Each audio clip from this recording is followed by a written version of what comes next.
Hey, it's Motivation Monday. Last week I talked about why bad things happen to good people and that we have to absorb and relax and go with the flow of the bad things sometimes.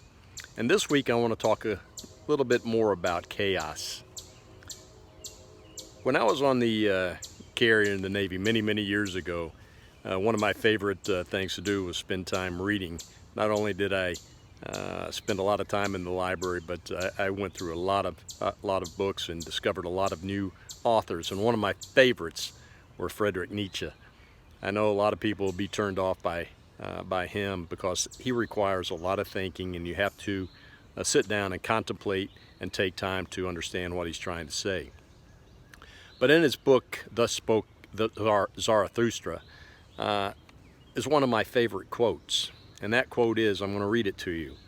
One must still have chaos in oneself to be able to give birth to a dancing star. Let me read that slowly to you again. One must still have chaos in oneself to be able to give birth to a dancing star. We all have chaos in our beings. We don't get up in the morning and go through the day without some kind of chaos, either externally or internally. We find ourselves out of balance. We find other people demanding things of us. And when that happens, some friction occurs, either externally or internally. What we have to do with that chaos is to absorb it, to understand what's inside of us and to listen to it, and then to come to terms with it.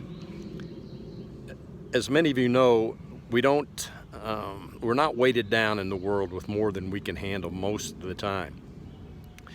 And it's just like lifting weights. We put a few more pounds on the bar to make it a little harder, and we work on that for a bit, and then we get stronger. And it's the same thing with external forces and chaos within our own minds.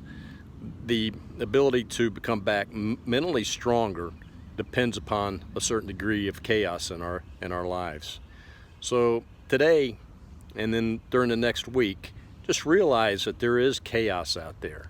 That chaos is not only external, but it's in your own mind, that you have to take the time to quiet down, to understand what's going on with that chaos, and then just absorb it. And like I said last week, we just have to relax and go with the flow a lot of times. So don't let the chaos get the best of you. Don't let other people's opinions get the best of you. And go with what your own truth is. Discover that, and you can discover it with the hardships of friction of chaos. And with that, I'm out.